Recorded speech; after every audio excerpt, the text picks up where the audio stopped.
Sugar, diabetes ఉంటే ఇక అమెరికాకు వెళ్ళలేమా? అమెరికా అధ్యక్షుడు డొనాల్డ్ ట్రంప్ వీసాల విషయంలో సంచలన నిర్ణయం ప్రకటించారు.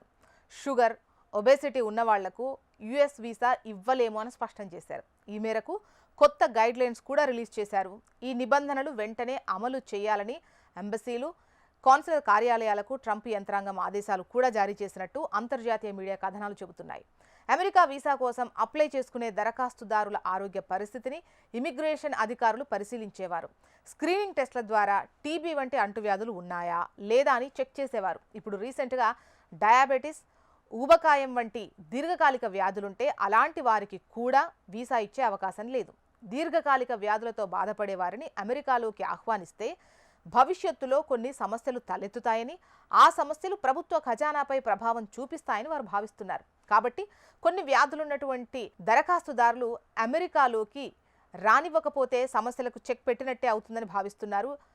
ఇలాంటివన్నీ ఆలోచిస్తే డయాబెటిస్, ఊబకాయం ఉండేవారికి అమెరికా వీసా ఇవ్వకూడదని నిర్ణయం తీసుకున్నట్లు తెలుస్తోంది. షుగర్, ఒబేసిటీ వంటి వ్యాధులకు దీర్ఘకాలిక చికిత్స అవసరం. దీనికోసం లక్షల డాలర్లను ఖర్చు చేయాల్సి ఉంటుంది. ఇది కుటుంబ సభ్యులపై ఎక్కువ ఆర్థిక భారం మోపుతుంది. దీనికి ప్రభుత్వం ఏమైనా సాయం అందించాలా, లేదంటే ప్రభుత్వం సాయం లేకుండా కుటుంబ సభ్యులే సొంతంగా ఖర్చును భరించగలరా అనే విషయం మీద స్పష్టత ఏర్పరచుకోవాలి. వలసదారుల వల్ల అమెరికాలో ఇబ్బందులు తలెత్తకూడదని ట్రంప్ ప్రభుత్వం ఎప్పటికప్పుడు కఠినమైన చర్యలు తీసుకుంటూ వస్తోంది. ఇప్పటి వరకు అనేక కారణాల వల్ల వీసాలను రిజెక్ట్ చేసిన సందర్భాలు చాలా ఉన్నాయి. కానీ ఇప్పుడు మధుమేహం, ఊబకాయం ఉంటే కూడా అమెరికా వీసా పొందలేరు. దీన్ని బట్టి చూస్తే వీసాలను మరింత పరిమితం చేయడానికి ట్రంప్ కంకణం కట్టుకున్నట్టు అర్థమైపోతుంది.